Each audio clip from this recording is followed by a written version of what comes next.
बहू, तुमने तो बुरा नहीं माना।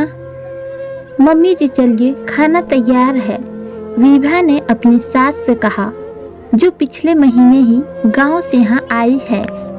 यह क्या बनाया है? यह वेजिटेबल पुलाव है। इसमें सारी सब्जियां डाली है जो कि बहुत पौष्टिक होती है। आपकी सेहत के लिए बहुत अच्छा है, विभा उत्साह से बोली।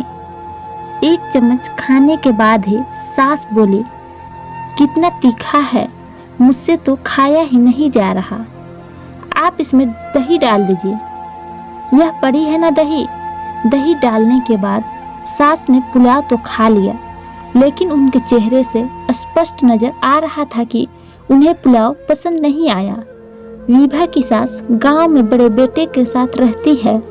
काफी साल पहले ससुर जी का देहांत हो गया था। विभा के पति अजय बड़ी कंपनी में काम करते हैं, इसलिए उन्हें शहर में रहना पड़ा। विभा के एक ही बेटा है, सुरलोक, जो 10 वर्ष का है। विभा की जेठानी को 3 महीने पहले हार्ट अटैक आया था, जिसके कारण उसकी तबीयत खराब रहने लगी थी। वह सास की देखभाल अब ठीक से नहीं कर पाते थे। सास भी लगभग 65 वर्ष की उम्र की हो चुकी थी और उनसे भी अब घर के कार्य नहीं हो पाते थे। इसलिए अजय ने ही विभा से कहा कि हम कुछ समय के लिए माँ को अपने पास बुला लेते हैं। विभा तैयार हो गई। इससे पहले भी विभा की सास 2-4 बार शहर में आई थी, लेकिन ज़्यादा समय तक नहीं रुकती थी।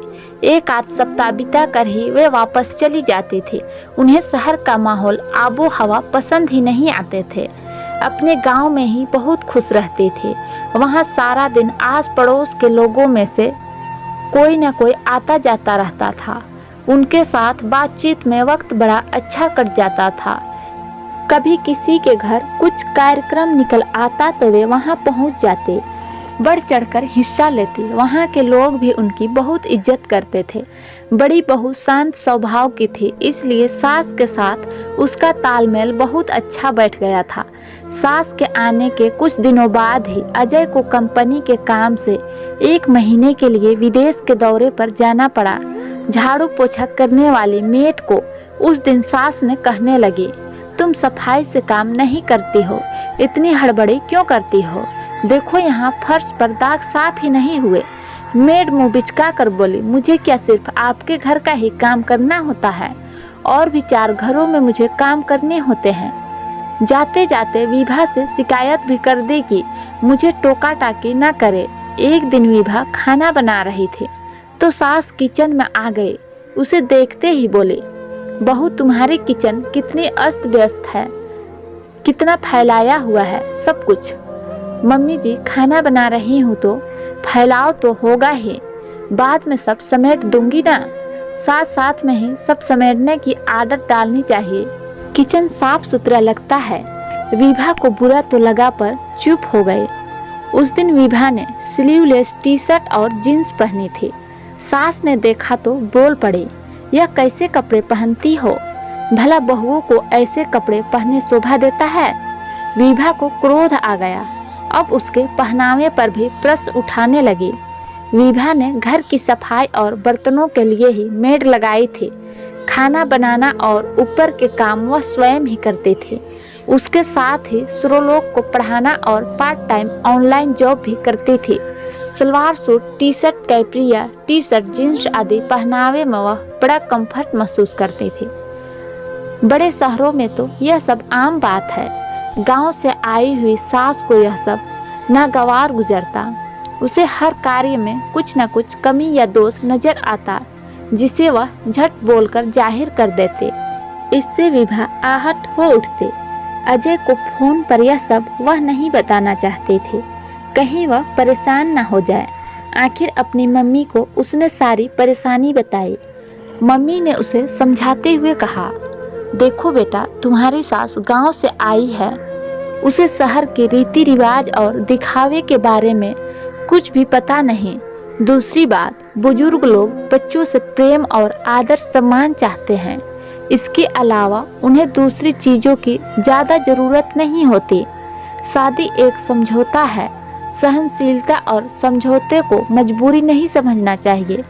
बल्कि यह तो मनुष्य की शक्तियाँ है, इसलिए तो सहन करने को सहन शक्ति कहा जाता है।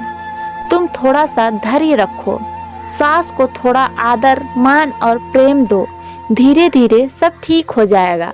दूसरी बात, वह हमेशा के लिए तो तुम्हारे पास आई नहीं है, कुछ समय के बाद वह चली भी जाएंगी, तो उन्हें खुश रखना एक तरह से तुम्हारा फर्ज भी है। क्या फर्क पड़ता है अगर उन्होंने कुछ कह दिया और हम चुप हो जाए। मैं भी तो गलती होने पर तुम्हें डांटती थी ना। जब माँ के कहने पर गुस्सा नहीं आता तो सास के कहने पर क्यों गुस्सा करना, वह भी तो तुम्हारी माँ ही है ना। ऐसी बातों पर ध्यान देना और टेंशन लेना कुछ समय के लिए बंद कर दो। अगले दिन ही सास की कमर में जोरों से दर्द उठा, उससे हिला भी नहीं जा रहा था। विभा परेशान हो गई। उसने कैब बुलाई और सास को धीरे धीरे चलाकर कैब में बिठाया और डॉक्टर के पास ले गई। डॉक्टर ने बताया कि उनकी नस में दबाव आ गया है, इसलिए कुछ दिन उन्हें बिस्तर पर ही आराम करना चाहिए। घर आकर सास विभा से बोली, तुमने कैब क्यों बुलवाई? कितना सारा पैसा खर्च हो गया, ऑटो में ही चले जाते। मम्मी जी, आपको इतना दर्द है, ऑटो में कैसे जा सकते थे? फिर आप पैसे की परवाह क्यों कर रही है? मैं आपसे तो नहीं मांग रही हूँ, मुझसे नहीं मांग रही हो, लेकिन मेरे बेटे की कमाई तो है। पैसा कमाना कितना मुश्किल काम होता है।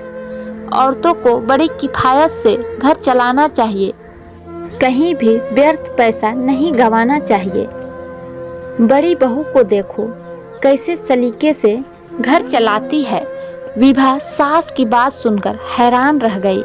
कैसी सोच है इनकी। मुसीबत में भी अपने दवा दारू पर खर्च करने को भी फिजूल खर्च कहती है, लेकिन बहस करने से क्या होने वाला है, इसलिए वह चुप लगा गई। बहू, मेरे पैरों में बहुत दर्द हो रहा है, थोड़ी तेल की मालिश कर दो। सास के कहते ही विभा तेल की शीशी ले आई और उनके पैरों पर मालिश करने लगी। इसके साथ ही गर्म पानी से सिकाई भी कर दे। सास को खाना भी बिस्तर पर ही लाकर देते, उन्हें तकिए के सहारे बैठाकर खाना परोस कर देती और स्वयं भी आते जाते पूछते, कुछ और चाहिए मम्मी जी? अगले दिन पड़ोस में रहने वाली 4-5 आंटियां को विभा ने बताया कि उसकी सास की तबीयत ठीक नहीं है। वे उन्हें देखने के लिए आ गई। घंटा भर वे लोग बैठे और विभा की सास के साथ खूब बातें की। बातों बातों में ही वे विभा की बहुत तारीफ करने लगी। बहन जी, आपकी बहू बहुत अच्छी है, घर के कामकाज तो करती ही है, समाज में भी किसी के सुख दुख में या किसी के कार्यक्रम में जरूर पहुंचती है। हम सब लोग शाम को औक पर मिलते हैं, सबके साथ बहुत अच्छा व्यवहार करती है। आजकल के ज़माने में ऐसी बहू भाग्य से ही मिलती है। आपकी भी कितने दिल से सेवा करती है। धीरे धीरे विभा की सास की सोच में भी परिवर्तन होने लगा। बिस्तर पर लेटे हुए वह देखते रहते कि सवेरे से शाम तक विभा किस तरह हर कार्य को अच्छे से निपटा रही है। फिर उसे स्वयं ही महसूस होने लगा, यह भी तो थक जाती होगी, मुझे किसी चीज़ की कमी नहीं महसूस होने देती, हर तरह की सुख सुविधा दे रही है, फिर मैं क्यों परेशान हो रही हूँ।